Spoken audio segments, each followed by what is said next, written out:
অশান্ত বাংলাদেশ, ওই দেশের অভ্যন্তরীণ পরিস্থিতির নিয়ন্ত্রণের বাইরে। জেলমুক্ত একাধিক জঙ্গি, অস্থির পরিস্থিতিতে লুট হওয়া প্রায় ১,৫০০ আগ্নেয়াস্ত্র এখনও কোনো হদিশ পাওয়া যায়নি। সে দেশে সংখ্যালঘুদের ওপর ক্রমাগত অন্যায় অত্যাচার হতে চলেছে। এমন পরিস্থিতিতে ভারত বাংলাদেশ সীমান্তগুলিতে নিরাপত্তা ব্যবস্থা জোরদার করা হয়েছে। এ পরিস্থিতিতে অনুপ্রবেশের আশঙ্কা মালদহ সীমান্ত এলাকাগুলি থেকে। পাশাপাশি লুট হওয়া অস্ত্রশস্ত্র নিয়ে জঙ্গিদের অনুপ্রবেশেরও আশঙ্কা রয়েছে। পার থেকে তো জঙ্গিরা তো বহুত রকম হিন্দুদের উপর অত্যাচার করছে। অত্যাচার করাতে ওপাতে জঙ্গিরা এপারে চলে আসতে পারে, কিন্তু যথারীতি আমাদের বিএসএফ যথেষ্ট পরিষেবা বাড়িয়ে দিয়েছে। বিএসএফ যথেষ্টভাবে পাহারা দিচ্ছে। তার জন্য আমরা কিছুটা নিশ্চিত আছি, কিন্তু সম্পূর্ণ নিশ্চিতভাবে নাই। বাই চান্স কখন ঢুকে যাবে বলা মুশকিল। এই নিয়ে আমরা খুব আতঙ্কের মধ্যেই আছি। তার মধ্যে আমাদের আয়তের চোরের উৎপাত জোত্তর। এখন কেউ বলছে বাংলাদেশের চোর, কেউ বলছে সদরঘাটের চোর, কিন্তু বিএসএফ আমাদের যথেষ্ট হেল্প করছে। বিএসএফের সাহসে আমরা বেঁচে আছি। মালদহের ১৭২ কিলোমিটার এলাকা জুড়ে অবস্থিত ভারত বাংলাদেশ সীমান্ত।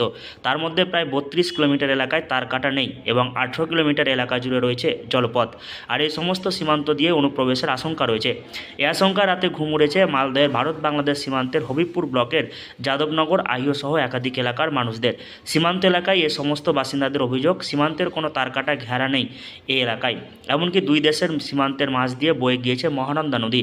এ অঞ্চলে কাঁটাতার বেড়া না থাকায় কিছুটা হলেও আতঙ্কে রয়েছেন এলাকার স্থানীয় বাসিন্দারা, কারণ যে কোনো মুহূর্তে এই অঞ্চল দিয়ে অনুপ্রবেশ করার সম্ভাবনা রয়েছে বাংলাদেশিদের। আতঙ্ক আছে এখানে, যেহেতু তার কাটার ঘেরে নেই। তো শুনলাম নাকি বাংলাদেশের অনেক জঙ্গিকে ছেড়ে দেওয়া হয়েছে, হিন্দুদের উপর অনেক অত্যাচার হয়েছে।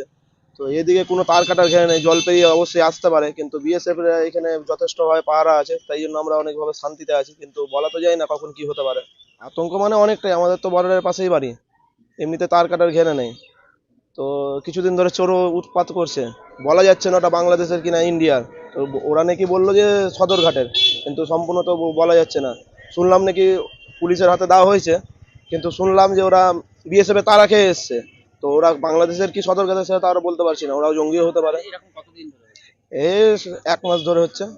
যদিও স্থানীয় বাসিন্দাদের দাবি, বর্তমানে বাংলাদেশের পরিস্থিতি খারাপ হলেও সীমান্ত এলাকায় বিএসএফের টহলদারি বাড়ানো হয়েছে, ফলে তারা কিছুটা হলেও নিশ্চিত রয়েছেন। হবিবপুর ব্লকের আহিও যাদবনগর গ্রাম দুটি একেবারে সীমান্ত লাগোয়া। গ্রাম দুটি জনবহুল, একেবারে মহানন্দা নদীর তীরে অবস্থিত।